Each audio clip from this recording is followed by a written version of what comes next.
Hey guys, good morning. My name is Jason Flame, host of the Master Motivation Podcast. Super excited to be back on again this week, and I have another amazing guest, someone who I have come to call a friend and someone who I really enjoy spending time with. So this is going to be a great conversation today. This is Mr. Kevin Coe. He is with Ventura County Public Works. He's the IT manager and a seasoned leader with more than 35 years of experience in information technology, operations, and finance, from leading major technology initiatives across Ventura County's justice and public service agencies to applying leadership principles learned during his years with General Electric.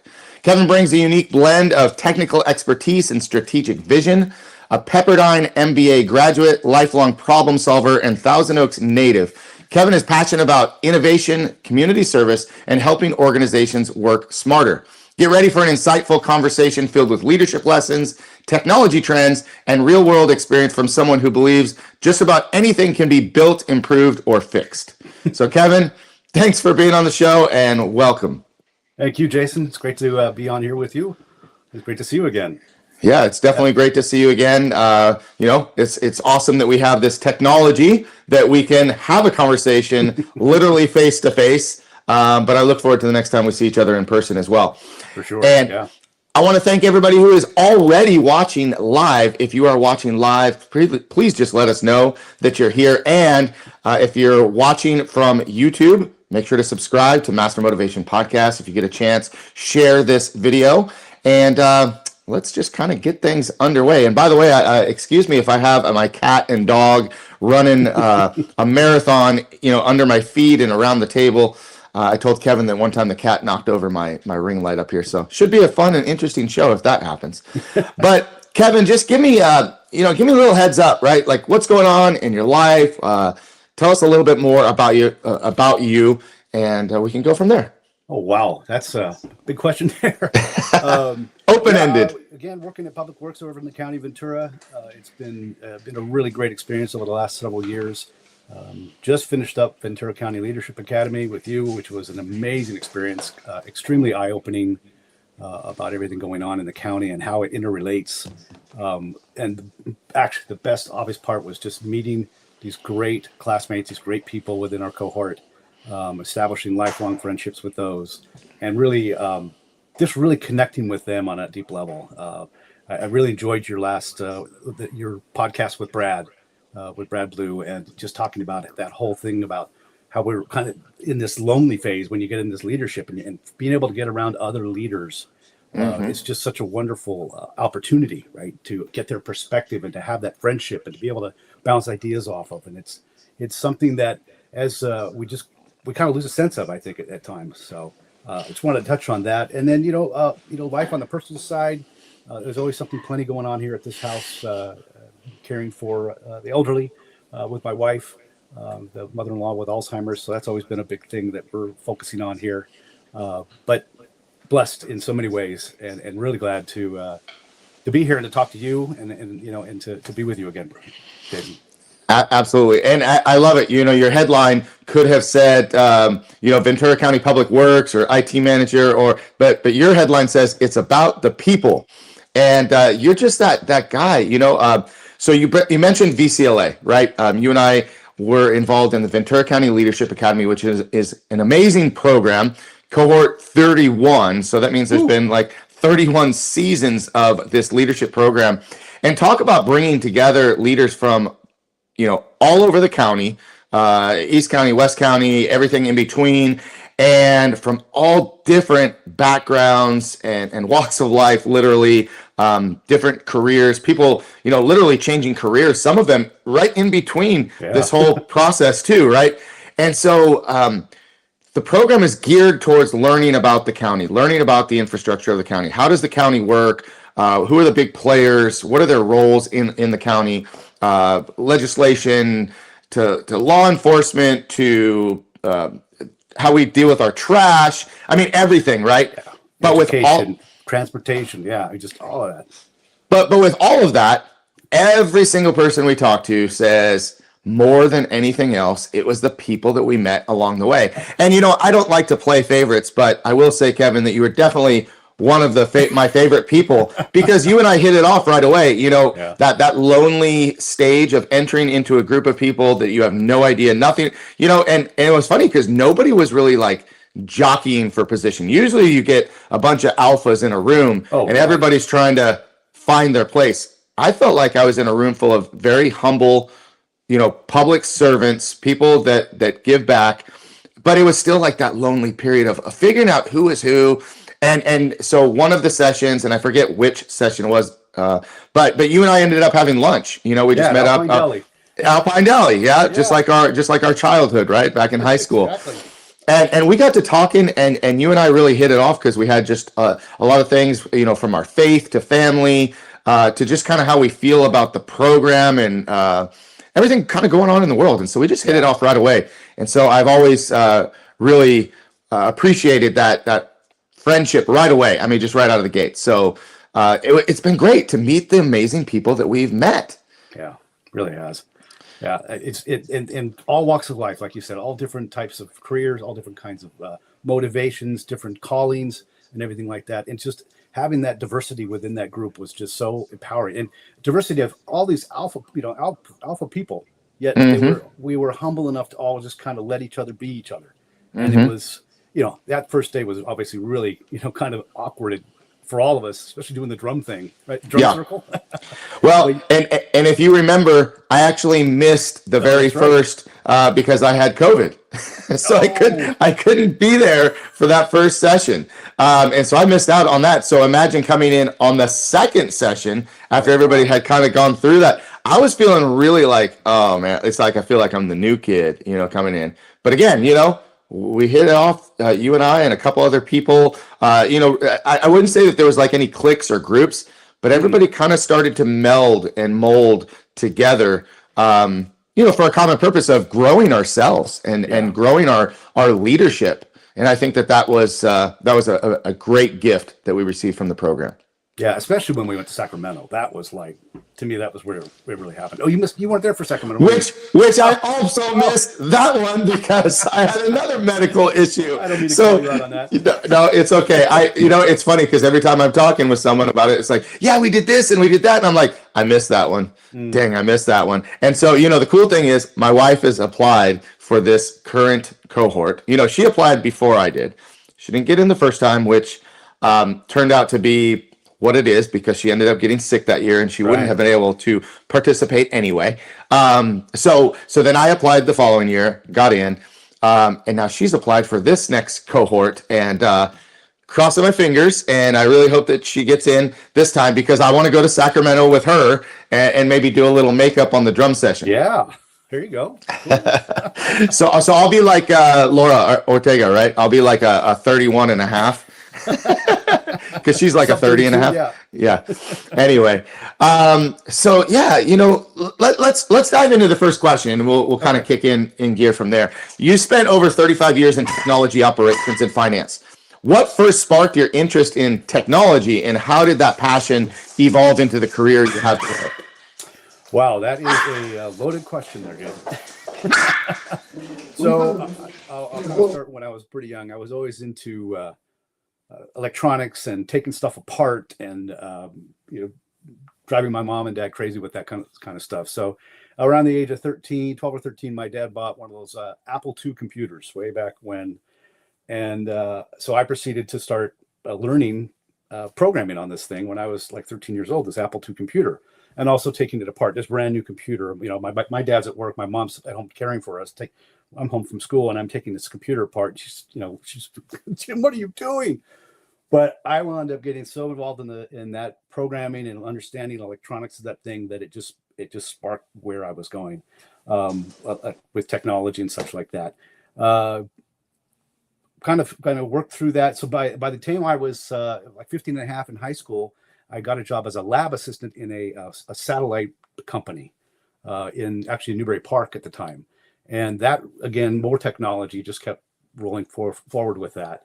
Eventually, I went to another company. I'm 17 years old, and now I'm programming installation software for their organization, and I did that for a year and a half. So then I finished high school, barely. I mean, just my mom was quite happy that I was actually finished high school. So I started going to Moore Park College, and I'm like, this is like high school all over again. What am I doing? Yeah. So I just went to work full time for this company that I've been doing the programming for, right? So I did that for about a year and a half, and then mom and dad sat me down and gave me an ultimatum. They said, look, you're treating this place like a hotel. So either you go to school or you join the services, armed services, and support the country, or you move out. So I go back to this company that I'm working for, and I said, well, I'm looking at going to, and I'm sorry. And then there was this technical school. She had this brochure for this technical school that was all about electronics. And I'm like, well, that's pretty cool too. And I said, so I decided that that's what I wanted to do. I wanted to do the electronics thing. So I go back to the company I'm working for, and I said, well, I'm going to leave and I'm going to go to school in Arizona for a technical thing. And they said, well, I'll tell you what, we will double what we're paying you, and we'll pay for you to go to school at night if you stay with us. And this is when I made the most important decision of my life, and I didn't take that offer. And I went to school full time in the technical school, and that was the best thing I could have done. And so I went to Arizona. I learned electronics. I learned robotics. It's further spurring my focus on technology and programming and everything having to do with technology and electronics and stuff like that. Mm-hmm. So that's really where it all started. Kind of the impetus of that. And but you talked about how it shaped leadership, and I think that was part of the rest of the question, right? Shaping the leadership. And along that way, I mean, throughout my career, it's been learning how to leadership has been certainly a growing part. To me, it was in the beginning, it was more about focusing on me, right, from a leadership standpoint, than it was about the people. Mm-hmm. And I would say over the last, throughout my career, but specifically probably more in the last 15 years in the public sector, has been really learning about the leadership is about the people. It's not just about the technology. In fact, the technology is just part of the puzzle. It's really about the people, and how to motivate them, how to move them forward, how to encourage them, how to mentor them. And that's what I really get a lot of joy out of now, is to actually see the growth in people when I do that. Mm-hmm. So I don't know if hopefully that answers your question, Jason. That was kind of where I wanted to start. Yeah, it answered a lot, and it just kind of piqued my interest to go back even further, because it sounds like you've been a techie from the beginning, right? Like 13 years old, you're tinkering with computers and pulling them apart. At 13 years old, I was out riding motorcycles and digging and making jumps and ramps to ride our bikes and stuff like that. But here you are taking a computer apart. I wouldn't know the first. I remember the first Apple computer, by the way. I think I was in maybe fourth grade, and we got to go into the brand new computer lab, and they had like two, and like we each got to have a turn learning a little bit about it. It was so brand new. But I'm interested in going back a little bit more, learning about you as a kid. We talk about being a Thousand Oaks native, grew up in the area. Tell me more about your childhood, and tell me about your parents and how your parents shaped your life. Oh, sure. Oh my gosh. Yeah, we grew up in Thousand Oaks, actually behind Thousand Oaks High School. I wasn't even born in Thousand Oaks because there was no hospital in Thousand Oaks back then. I mean, heck, there was sheep going across Westlake Boulevard and Thousand Oaks Boulevard, right? But my dad worked for Northrop. He was an aerospace engineer, and he was actually a little sidebar. He's 85, and he's finally going to retire, working for the naval base. But he really spurred my interest into technology, especially into the Apollo space program. I was big buff into space exploration and stuff like that. And he was a very dedicated, hardworking man. He still is. And so he was very much an inspiration to me around that. And just an all-around great guy. My mom was a school teacher, started teaching school actually when she got her teaching credential when we were really young, but then she raised us. And then when we were, I think, early teenagers, she went and started teaching in the local community, and eventually wound up becoming the principal at Lorena High School. Mm-hmm. So was very big into education and wonderful that way. So, but between the two of them, we had my siblings and I had a wonderful life with them. Raised us well. We had great opportunities to do things and go camping and play soccer and play sports. And but that whole inspiration, or that thing about technology and space, and that was just something that always really got me. Yeah. I played sports, but I was never really that great. I was okay, loved Yeah. it, but I was just okay. But the technology side, I really got and really enjoyed. I remember going to an open house at Northrop with my dad and with the family, and I got to see literally what my dad did, at least the part that we could see that he Right. did. And that was just, there's still a picture of me with this fiery long red hair, big, with just looking up at the screen as I'm playing with the joystick of this technology that he was doing. So I'll never forget that. It was just, really That's super cool for me.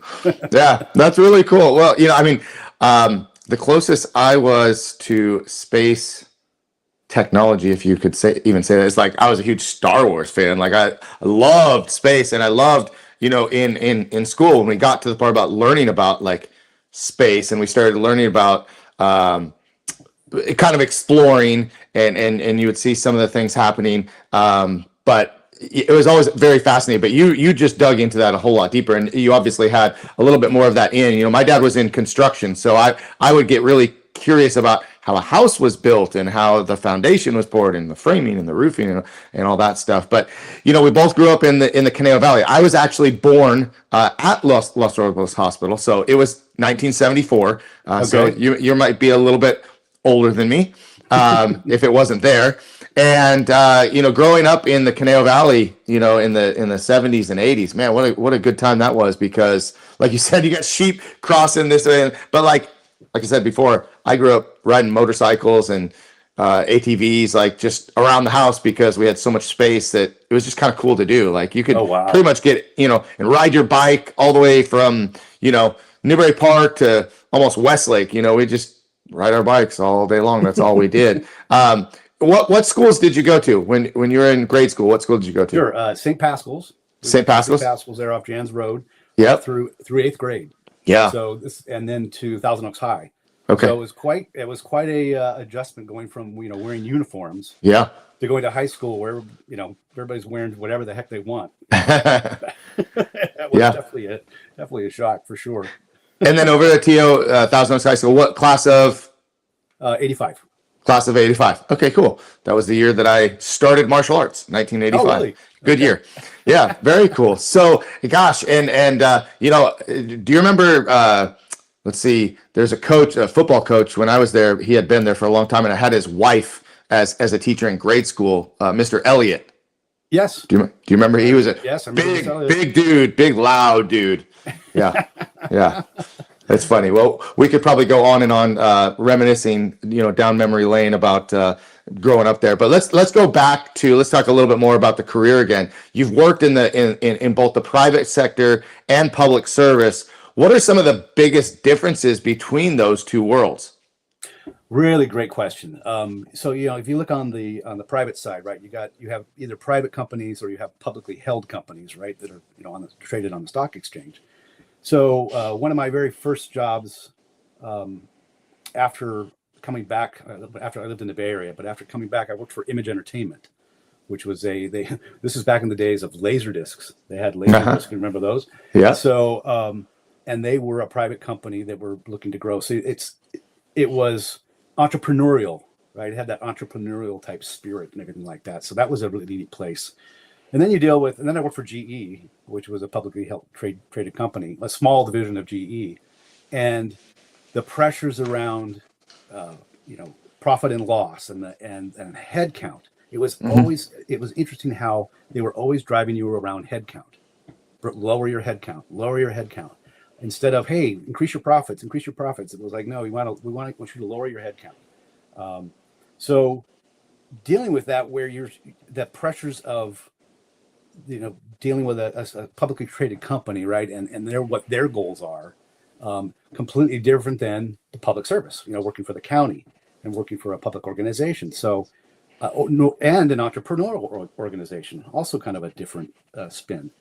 But working for the county, I tell people when I do interviews, when I interview people and they pull me onto a panel, I always talk about how what I have found with public service and working for the county is that after joining, about a year or so into it, it was for me anyway, I finally saw where what the work I was doing had an impact to the public, right? And it gave me like a sense of pride, a sense of accomplishment of like, okay, I'm actually making a difference to the people that are living in the community that I work in, versus working for the GE health plan, the GE dental and vision, where I'm just, we're administrators and stuff like that. So, so that part I really, really enjoy about the public service working for the county. Some of the challenges around that though is that it works slow. It's much more slow and deliberate. So, and that's the word I like to use. It runs slower, but it runs deliberately. And so once you adjust to that and adjust to how things work, there's a lot of, you call it red tape, but there's just a lot of the forces that interact and impact what you do in the public sector, the board of supervisors or the city councils or the unions that you're dealing with from a labor perspective. But after years of working within the county, you start to understand what levers to pull and how and what relationships to have and how to foster those relationships so that you can get things done. Yeah. And so that's actually been one of the big pleasures about working for the county is the relationships.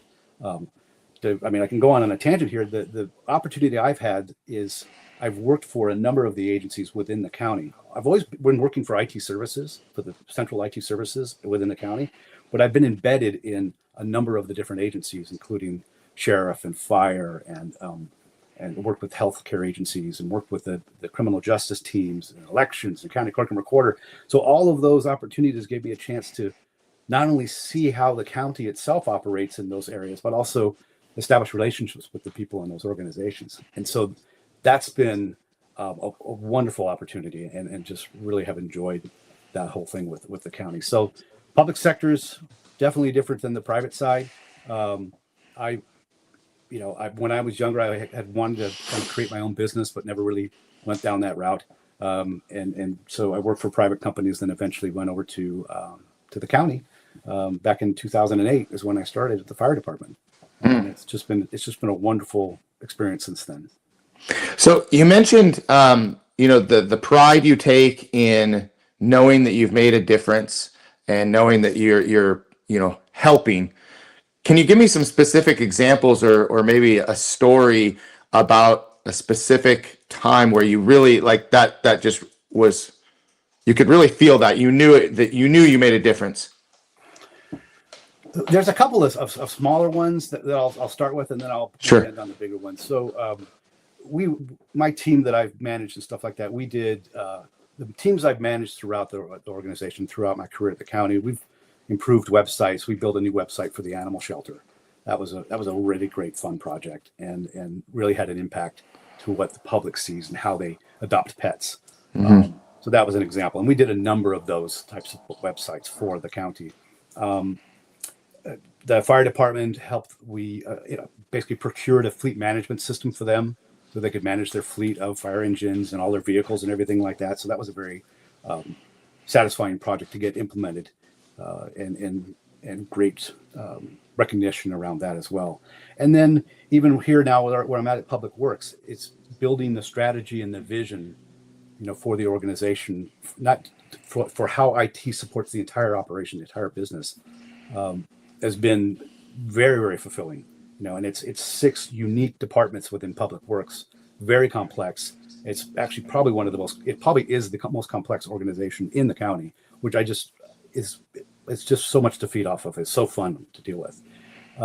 One of the biggest projects, and probably I would say one of the most successful ones, was I was working for elections. And in 2020, for the 2020 presidential election, we moved to vote centers.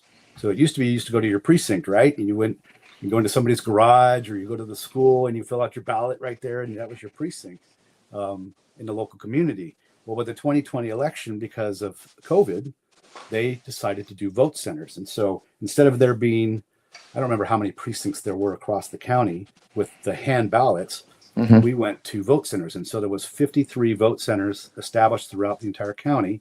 And instead of voting on the one day, you were going to have 11 days to vote in those vote centers. And so they needed technology that would allow them to register, look up all the voter registrations. Because in the precincts, they'd literally open that little booklet, right? And they'd find your name and then you'd initial the thing, right? So that was the whole way you would go. Well, once they established in vote centers, you weren't voting in your precinct anymore. You were voting, you could vote at any of the vote centers throughout the 53 vote centers in the county. So we had to put technology in place that would allow the workers to look you up and print your ballot and basically allow you to vote. So that, and it was really an aggressive timeline. It was like 6 months we had to get this put together. So I led the initiative from not only a technology perspective to come up with what kind of technology we could use, but also from the staffing perspective, because we had to staff these 53 vote centers with not only the people that were going to help you with the voting, but also from the technology side to support it and everything like that. So, but it wound up being a huge success. And I was working for Mark Lunn at that point, the treasurer tax collector. I'm sorry, the county clerk recorder at that point. And it was one of the most satisfying projects I'd ever worked on because it all came together, high pressure on that final day of those 11 days of voting, and to have it come out the other end and be successful was a big win because I've had other challenging projects that didn't work so well like that. So Can you tell me about one of them? Maybe something that didn't work out so well? Actually, sure. We probably it was actually another election that didn't go very well, but it had to do with using mobile software.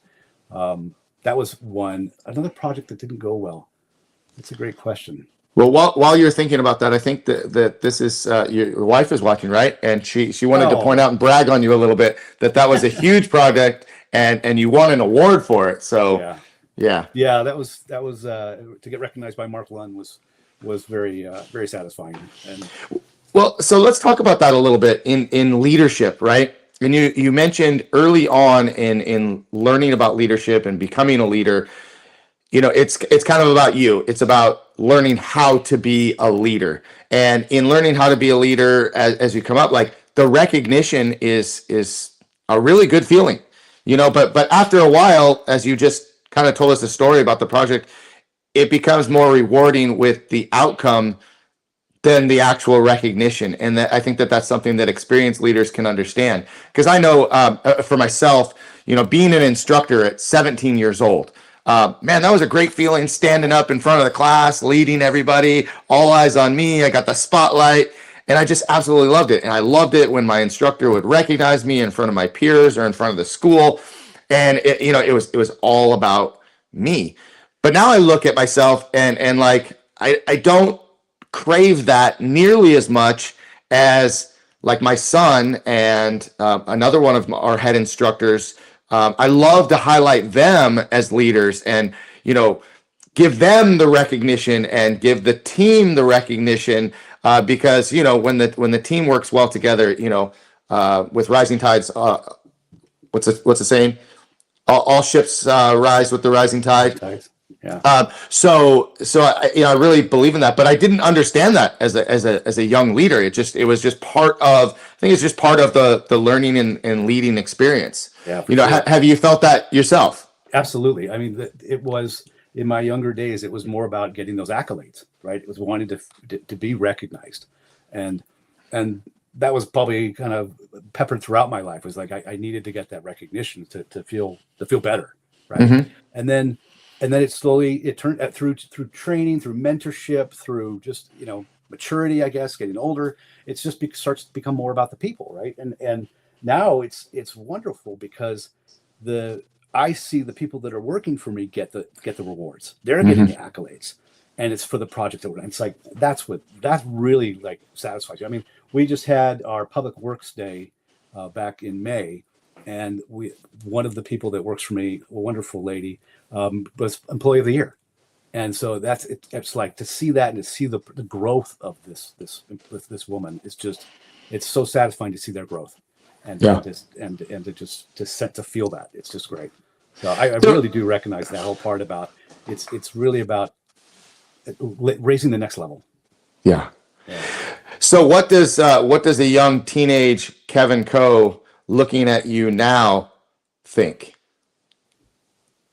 Wow. Did he ever think that you would be here now, or you'd make it this far, so to speak? You know what I mean? Like, I look at my teenage self. I probably shouldn't tell too much, because when I was a teenager, probably wasn't on the greatest path, to be honest with you. I hung out with the wrong crowd, so to speak. Not a lot of people I hung out with were killed, went to jail, killed people, and it was stupid. Like, I was just around the wrong. And then, like, karate, martial arts, changed my life completely. And so, like, I think my teenage self looks at me as a martial arts school owner with over 32 years in business and having produced over 450 black belts, thinking, wow, holy crap. Like, never would I have thought that I never dreamed of where I am now, is what I'm trying to say. So, looking back as a teenager, did you ever dream about where you are? Are you fulfilling dreams, or is this something just that? I mean, I didn't really ever dream about being some kind of IT leader, right? I wanted to, originally I wanted to be an astronaut because of the Star Wars movie, by the way. Okay. In fact, my dad took us to see the opening of Star Wars in 1977 at the Mann's Chinese Theater. Never forget that. Awesome. What an experience. But yeah, I had always kind of wanted to start my own business, like a manufacturing business. I was always coming up with ideas for things to build and stuff like that. But once I got into kind of the whole electronics and learned the Apple computer and the software, everything, I realized, okay, I'm really good at doing software and hardware and how that all works together. And so I knew that I was going to be involved in that somehow, and in hardware and software and applications. I knew that was going to be that. I didn't realize that I was going to wind up being some kind of IT leader or leader, period. But it was along that way through learning that stuff where they used to tell me, you have the unique ability of being able to do the technical stuff, but yet explain it to the people that don't understand the technical stuff. And so that being able to talk to all levels within an organization and help people understand what we're doing, why we're doing it, what's the motivation, what's the purpose, became something that I really enjoyed. But I didn't recognize that I had that talent as a teenager at all.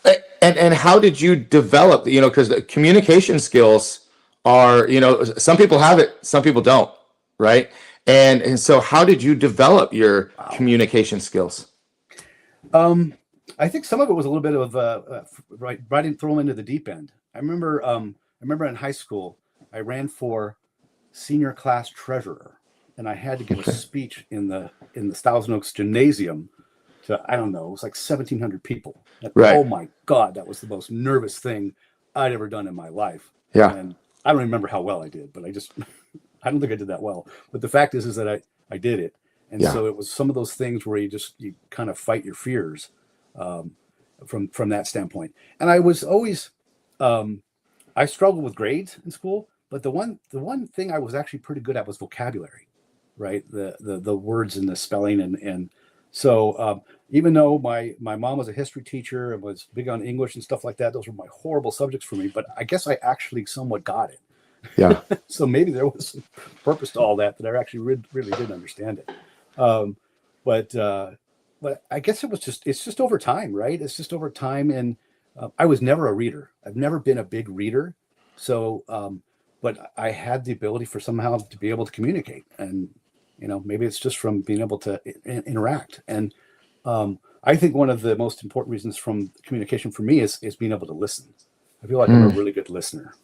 So I think that is a very important communication skill, is being able to listen, because as a teacher, and I'm sure that some of your mom's skills rubbed off on you, being a teacher and having to communicate, because as a teacher, you have to be able to relay information, like you said, to different levels. Everybody that you're working with is going to be at a different level, and you have to be able to kind of relate on those different levels to be able to relay the information. I mean, you have to meet them where they are, right? Instead of trying to teach it. I can remember having teachers, and I'm sure you had teachers the same, right? That just kind of taught to the class, and you either got it or you didn't get it.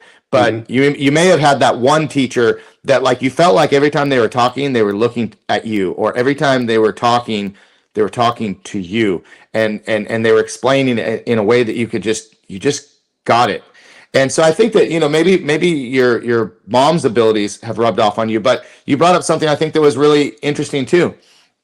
You threw yourself in the deep end, of I just got to do it. Like as a teenager, just I'm going to get up and speak in front of the school, and I'm running for treasurer. I don't know if I'm going to do a good job or not, but I'm going to do it. I can tell you that I would have never, ever in my wildest dreams in high school get up and talk in front of anybody, let alone the entire school. So, I mean, like those I think are things that, that leaders do. You put yourself in these uncomfortable situations. You get comfortable being uncomfortable to grow to that next level. Yeah. And it's one of those things where, I didn't know that I was going to have to do this when I decided to run for treasurer. When it's, after you decide to run and say, oh, by the way, you're going to be giving a talk in front of the entire school. It was like, whoa. So okay. I think that kind of instilled, some of those things where I was able to take that fear and just move forward, move through it. Yeah. Isn't it amazing that sometimes these things that happen in our life, or these events, you reflect back now, and then you never thought it was going to really mean anything. Nothing was ever going to really come of it. But you reflect back and you go, that was a pivotal moment. That changed my life. That decision to not take the job offer, pivotal moment, changed the trajectory of your entire life. And it's all about, reflecting back now. I mean, you don't always, especially as a young kid, you don't see any of those things very clearly. Yeah. No, and in fact, just telling you the story about doing that speech in front of the high school, I don't remember it until just now. But the fact that you asked me the question was like, well, maybe that was a pivotal moment for that. Right. Being able to communicate, or being able to swallow some of the fear and move forward. Right. Yes. So, yes. It's very interesting, man. Life has just been, there's just so much learning in it all. And to be able to reflect back, I think that's such a critical part of what we do as people, as leaders, to be able to do that reflection and look back and see where we've come and what we learned through it. Through these trials, through the challenges, through the successes. It's always really important to kind of reflect on that and understand where we are. Well, if you're anything like me and most people as teenagers, we think we know it all. We think we know. Our parents try to tell us stuff, and no, I got this. We know it all, and all I keep reminding myself as now a 51-year-old father and teacher and husband and all the role. The more I learn, that there's so much more out there that I have no idea about. Yeah.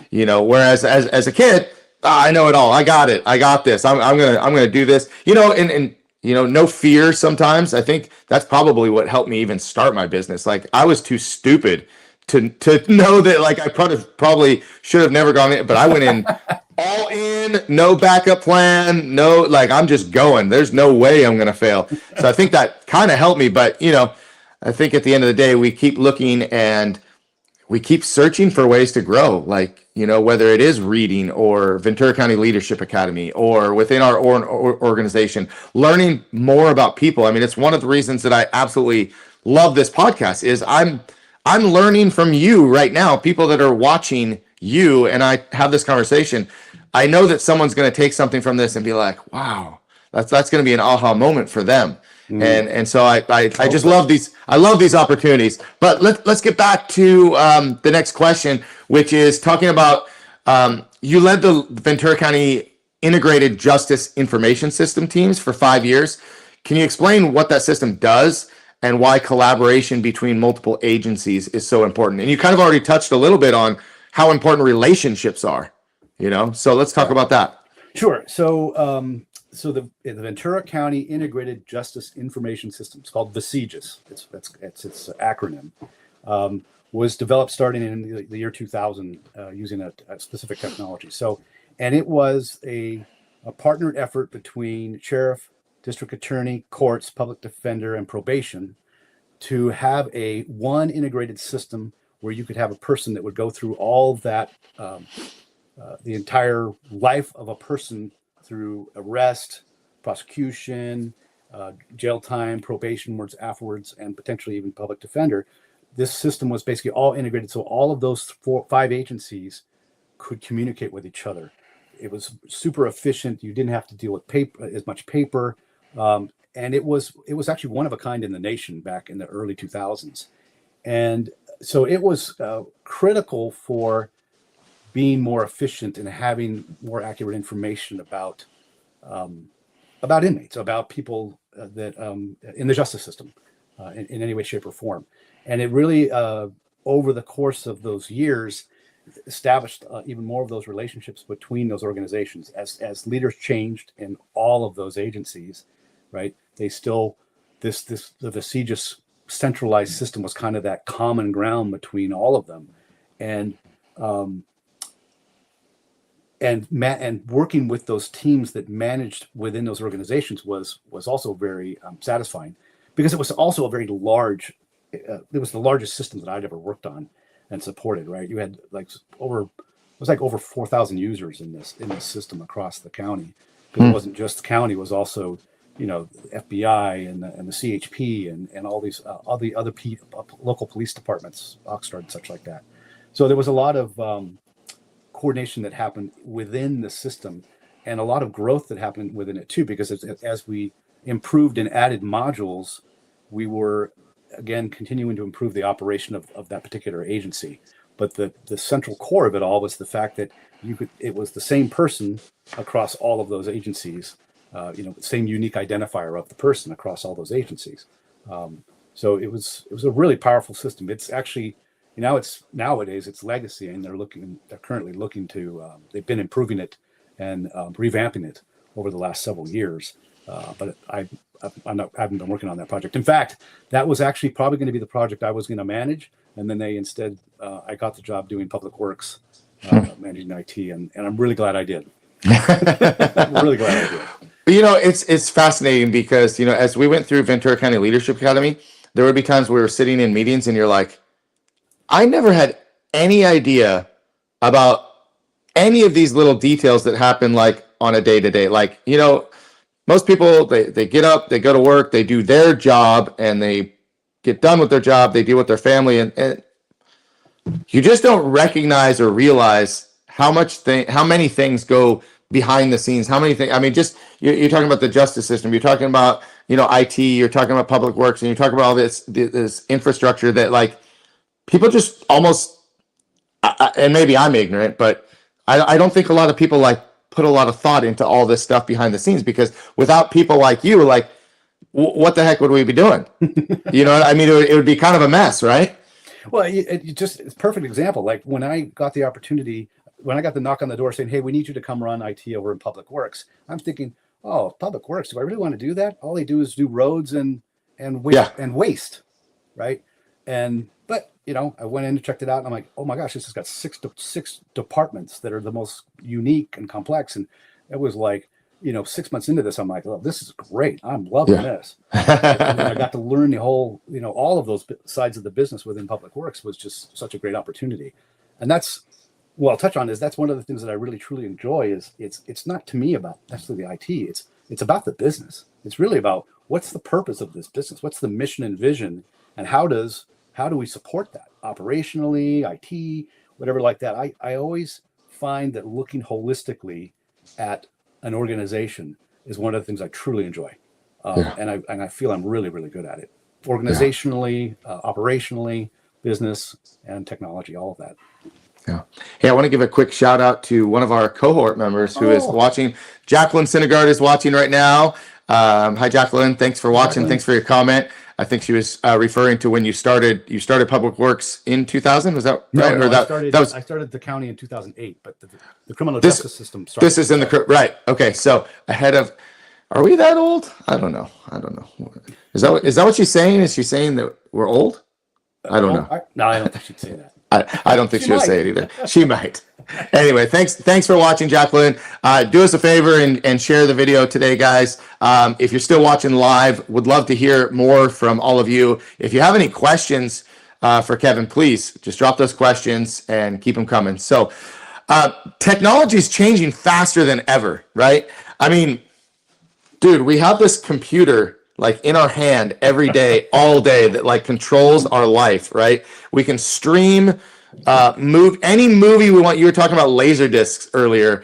I can go and pull up, some of my favorite movies from the 80s, like immediately like that, and I don't have to pull a laser disc out.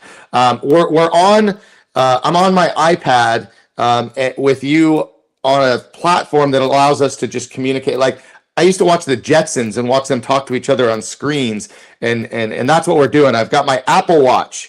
Like it's all over. It's crazy. What emerging technologies do you believe will have the greatest impact on local government, public services over the next decade? When I saw this question, it was immediate answer, and it's AI, artificial intelligence, for sure. It's so amazing. It's so much the Wild West, and it literally is changing like week to week. I've been listening to a podcast off and on called the AI Daily Brief, and it's just, if you look at how this started a couple of years ago and how quickly it's changed, and now starting if you look at even in the last 6 months, how much has changed in the last 6 months around AI, around the competition around OpenAI and Anthropic, and what's going on with the federal government, and it's amazing. It's so hard to predict what's going to happen next. I mean, they're just the data centers they want to build. Elon Musk that wants to build data centers in space, and the power of the computing, and it's amazing actually what it can do. And by the same token, on the other side of it, right, there's the risk around it, right? There's the bad actors that can use the same technology for nefarious reasons. And so to me, that is the greatest impact on anything for all of us is going to be artificial intelligence. And the uses around that, even in the public sector, are wonderful as well. I'll give you an example. We're looking at a new system that will allow the public to. Currently, we have a system where the public can report issues in the community: potholes, graffiti, dead animals, whatever it might be, right? Well, now we're going to be able to use AI where they can literally take a picture of what it is they want to report, and it'll just interpret the picture and say, "Oh, you're reporting a pothole. Great, thank you very much." Instead of them having to say and select, "This is a pothole" or "This is a dead animal." So that's just one of the simple examples of this. But from a more using the agentic AI and some of the things that we can do for reading water meters, to literally take a picture of a water meter and it'll read the image off of it, read the digits off of it. There's another option as well. I have developers that work for me that actually use the AI to help them write code and do development. And it's literally changing things where something that would have taken 2-3 months is taking like less than a week using AI. So to me, there's just huge opportunities, and that's going to be continuing to change over the next. I mean, saying decade is like that. That's kind of scary to me. Like, I mean, I don't even know what the next year is going to look like. Yeah, I keep thinking, Terminator, Starnet, right? You're reading my mind, because that's exactly where I was going next. I'm like, man, I grew up watching Terminator, and you're seeing Skynet take over the world, and like for the bad, and I mean, who knows? I mean, it's definitely something that is truly a concern. It is scary. Yeah. And I think what makes it the most concern is that they have to put guardrails on this AI. So it's humans putting the guardrails on the AI, right? Well, as soon as either the AI figures out how to get around the guardrails, which has happened in some cases, or the humans decide that they want to pull the guardrails off, who knows what's going to happen. We're in trouble. Well, hey, I want to bring Jacqueline back on, because she was clarifying that we were talking about the program you helped to communicate across agencies, and that she was impressed, and she would never say that we're old. So thank you for that, Jacqueline. Okay, Christina has dropped us a couple questions, so thank you for this. 2 questions. We'll start with this one. How do you enjoy mentoring people? We touched a little bit on it, but give us some specific examples of people you've mentored and what you enjoyed most about mentoring them. Okay.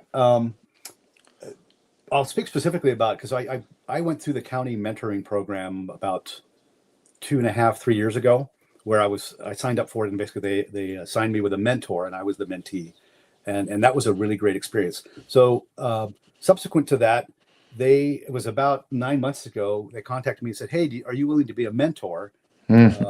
I was like, yeah, I would be honored to be a mentor. Right. So they signed me up. They lined me up with a person over in the healthcare agency that was looking for a mentor. And I really, really enjoyed it. It was a challenge, just given the situation and what they needed mentoring around specifically. There was specific challenges and specific things where it was kind of that validation thing, right, that we talked about. We're looking for that external validation to have purpose in our lives. Mm-hmm. And this person was struggling with that as well. And so the fact that they aligned me with this person, and I don't think they really knew how meaningful it was going to be for me Yeah. to in this realm. So I actually learned a ton. I probably got more out of it than this person did from the mentoring standpoint. I really enjoyed it. And what I realized is it helped me remember a lot of the things that I hadn't brought up or hadn't utilized, a lot of the tools that I hadn't utilized in years, but knew them. And Right. by getting challenged by some of the questions that they had or some of the issues they were dealing with, I was able to pull some of these nuggets out from my past and go, oh, have you thought about trying this, or you should try this? And it really wound up becoming a wonderful experience for both of us, the mentor and the mentee. So that's a really specific example. And then also just from a team perspective, I always look to the people from a critical thinking standpoint. I want to make sure that they use the critical thinking. I will ask the why questions. It's not the what am I doing? It's the why. I really try to get people to get to the why, because it's such an important part of mentoring and leadership in my opinion. Well, and like you said, your why reminds you of your purpose, and your purpose is what drives you. And when last night, and this is a little sidebar, but last night we were getting ready for our classes, getting ready for our Krav Maga testing, and I asked the instructors, do you have anything to add? One of the instructors, who happens to be a young lady, brought this up, because we talk about it a lot. She said, remember your why. Why are you training? Why are you testing this week? What's going to get you through the really hard times? Remind yourself of your why. And I thought that was number one, so wise for a young person to be able to kind of project that and remind everybody. But it really does. I mean, any struggles that we're going through in our life, if we can revert back to our why, it's not the what, it's not the how, it's the why. The why will lead us through the how, right? So, Yeah, Christina, sure. thank you for that question. I'm going to bring up your next question. She asked, when you look back on your career, and we said career specifically, because I know the answer, what the answer would be if in life, right? What is the one accomplishment you are most proud of? Wow. I don't know that I could come up with one specific accomplishment. I think what I would look at is the growth that I've experienced personally and professionally over my lifetime, but specifically probably in the last 10 years.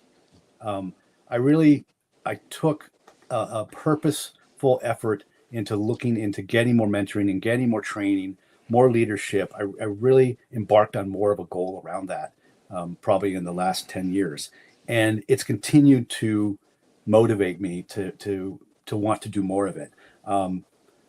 It feels like every 6 months I'm going to my, one of my bosses and saying, hey, I want to sign up for this leadership program, or I want to do this, or I want to do that, or I want to stretch assignment, right? Or I want to help mentor people. And so that to me is, I think it's the one of the accomplishments I'm most proud of is really just the teams I've been able to build, right? And when I say build, I mean, it's not like I'm building, it's like we're building them, right? It's an effort together. And it's that growth to me that's the accomplishment that I'm most proud of. So I don't know that I could pick one specific accomplishment that I could say that's the peak, that's the pinnacle. It's really all of it put together. It's been so satisfying. Well, and you touched on it, just a little bit, but be a little bit more clear. Why? Why is this so important to you? Why is your continuing education so important to you? Why are you looking for these opportunities to stretch yourself? Because I feel like if I stop doing that, then I'm going to stagnate. And there's always something more to learn, and there's always I want to get better at being able to mentor people and to be I don't want to say model, but just be more involved and be able to help people grow. Mm-hmm.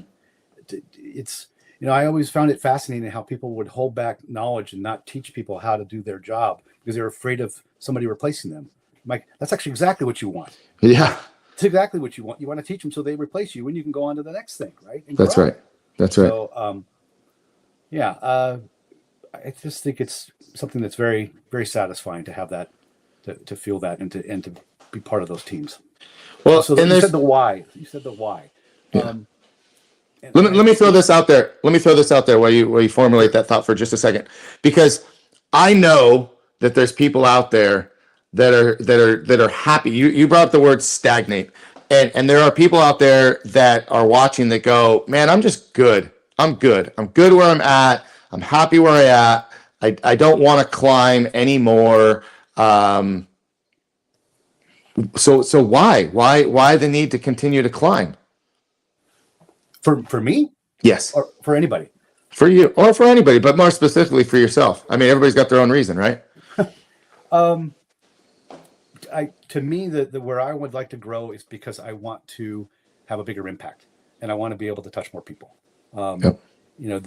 The one of the opportunities that I may look at up in the future is perhaps to move into the director of central services and public works, if that ever becomes an opportunity. And it's because I want to be able to impact more broadly those people, right? They're wonderful people, and even as a peer, I've been able to kind of provide advice and just be able to bounce ideas off people. And I would like to continue to do that, to help the organization grow. So, and because ultimately that, at least in public works or within the county, the more that there is, the better I can hopefully improve ultimately the people that live in this county and the services they get. So, but that feels very, just, answering the question like that just feels very business related. It's more there is an inner drive that I have to be able to continually improve, and maybe someday as I get closer to retirement, that's not going to be the case so much anymore. In fact, it will be the case, because that's one of the reasons actually I went to VCLA, is not only to learn about the county and stuff like that and how it all interacts, but ultimately what potentially could be my purpose in retirement. Mm-hmm. Where are some of those areas that really I feel passionate about that need help? Yeah. Well, this is where you and I align, quite a bit, is that constant and never-ending learning, and to have a greater impact on people, and to fulfill our purpose. I mean, those are the three things that came to me right away in what you said. So I love it, and I'm glad that you were able to kind of put it out there. And I hope that, maybe in a week, a month, couple months, you'll watch this back and you'll listen to yourself say that, and it's even that inner motivation to continue doing what you're doing. And I'll put this last comment up there by Christina. She said she's so proud of you, and it's all about the people. So thank you, Christina. Thank you for those questions, helping us along today. I have a bunch more questions, but we're just about out of time. Okay. It's almost, we're right at that hour mark. So guys, if you have anything else that you want to say, any other questions you want to drop in the comments, please don't hesitate to do so. And one more time, just going to remind you, please make sure to subscribe at Master Motivation Podcast, and go back and watch Jacqueline's interview, and go watch Brad's interview and Sanders' interview. And then I got Sabrina coming up, and I got, my goal is I would love to have everybody in our cohort on this podcast to highlight them. So we'll see if we can make that happen. But Kevin, looking back on your career journey from Thousand Oaks to Arizona, the Bay Area, and back to Ventura County, what advice would you give to young professionals who want to build a meaningful and successful career? So this is a great question, and I'm going to go back to, I gave a commencement speech once, and there's two things to me that are really important. You got to have passion, absolute passion for what you want to do, but you also have to have a talent at it, right? It's got to be something that either you're talented at or you're going to be talented at, right? Everybody's got their niche. There's God-given gifts that have been given to us. If you can find that one, capitalize on it, and have passion, you'll be successful. And that's, to me, that's the most important thing, is to be able to find those two things: what you're good at and the passion you can have to do it. I love it. I was blessed. God gave me the gift and talent to to teach and reach young people through, martial arts just happens to be my vehicle, right? It's just my medium of how I reach people, because as I tell many people, I teach a lot more than punching and kicking. It's a lot more than the fighting aspect. I want to build leaders. I want to build people that are going to be successful in life. I want to build people that that are going to give back to their community. And I am truly passionate about that. God gave me the talent. When God gives you a gift, it's what you do with it. Yeah. And that's what counts. So I'm glad. Once again, fully aligned, totally aligned with what we're talking about today. Yeah, and a quick shout out to your safety program that we did, a couple of us for your VCLA. That was a blast. In fact, everybody's got to do that. That was a very big learning experience. It was so much fun.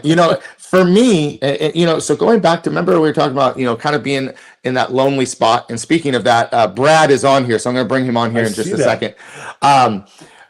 I wanted to find out, okay, how do I contribute to this group? How do I show them who I am and get to know them a little bit more? And I was so happy to have everybody come to my karate school and get on the mat with me. And I felt like that's another spot where like we just kind of connected, and Sandra and Louisa and all the people that were there. I love that, because again, that was my vehicle. My martial arts was my talent that I could offer. Yeah. But you guys got the martial arts. You got the safety and the self-defense. I got the relationship out of it. That's what I got from it. I got the experience to be with you. And so I thought that was really unique. And just shameless plug, July 24th, we start a 4-week course for a women's only self-defense course. And I just want to talk about it because in Simi Valley, which is, as everybody knows, here in Ventura County, probably the greatest law enforcement presence in all of the county. Tons of cops lives in Simi Valley. You got an attack that happens at the Simi Valley Target, and a 34-year-old male attacked a woman, grabbed her by the throat, and was literally, he was charged with attempted murder. And so 2 people stepped in. One of them was injured. Their 14-year-old child was filming, was also injured. So this person ended up going to jail. Here's the crazy part. This is what drives me insane, is that this guy attempted to kill her by choking her. Didn't know her. It was a random attack. Guess how fast he was out? No, 24 hours. He was out. I don't know that it was 24 hours, but guess how long he had been out? Oh boy. Less than 24 hours. Oh. Right? So, I love to brag about how Moore Park is now the 4th safest city in all of California, and Simi Valley, very close too, right? You can never have too many tools to learn how to protect yourself. So for sure. I apologize for that plug, but had to put it out there. It was something that had to be said. But I'm glad that you got a lot out. I'll never forget because I didn't know you that well. And everybody just was like letting things fly that day. And like, man, you smashed that guy. It was so cool. So, hey, Brad's watching, and he said he was inspired over drinks with Kevin one happy hour when he talked about how VCLA was his way of learning what he could do in retirement. Thank you for your commitment to our community. And Brad, what a cool dude. He's awesome. Amazing gentleman. So thank you. Thanks, Brad, for watching. Appreciate it. Well, Kevin, we're just about done here. Yeah, anything awesome? Yeah, super experience. Fun. Is there anything that we haven't talked about, anything we haven't covered, anything you haven't said that you want to put out there? Oh, well, I will touch on having faith, right? Having faith in God to me is a huge part of my life. It's a huge part to me, it's also part of leadership, because to me, it's servant leadership is to me one of the most important parts of this in my life, is to be a servant leader. And that's taught from my faith. And so that's a big part of that. And I wanted to highlight that as well, because it's important. It's important. And it's been such a pleasure to do this. And, nervous. I was nervous to do this, but yet it's been such a wonderful experience and really enjoyable. Yeah. And so. Well, thanks for being on the show. And as you said, being a servant leader, our Lord and Savior, Jesus Christ, was the ultimate in leadership when it comes to being a servant. look at what he did for us, for all of us. Yes. And man, I'm getting chills just thinking about that. But I think you and I, really align there as well with our faith in God and faith in giving us this talent, giving us the ability to serve others as his example. So thanks for bringing that up, and thanks for being on the show. Thank you, everybody who is watching now and has watched over the last hour. But guys, this will be on YouTube, and share the playback. Share the playback and let everybody hear what we had to say today. It's just been an amazing experience being with Kevin today. But it doesn't end here. We have so much more to do together. Looking forward to seeing you at the next event, and whether that's within the VCLA cohort or just something we're doing here in the county. Really appreciate you. So thanks again for being on the show. Jason, it was wonderful. Thank you for inviting me, and I really, truly enjoyed it. All right. Well, guys, that's it for today. That's the Master Motivation Podcast with Mr. Kevin Coe. Like, share, comment. Go to Master Motivation Podcast. Subscribe. Go out and make it a great weekend. I'll see you before then, but if I don't, I wish everybody a happy 4th of July, a safe and happy 4th of July. We live in the greatest country in all the world. Yes. Let's make sure that we celebrate it. All right, guys, take care. We'll see you next time. Thanks, Kevin. Thanks, Jason.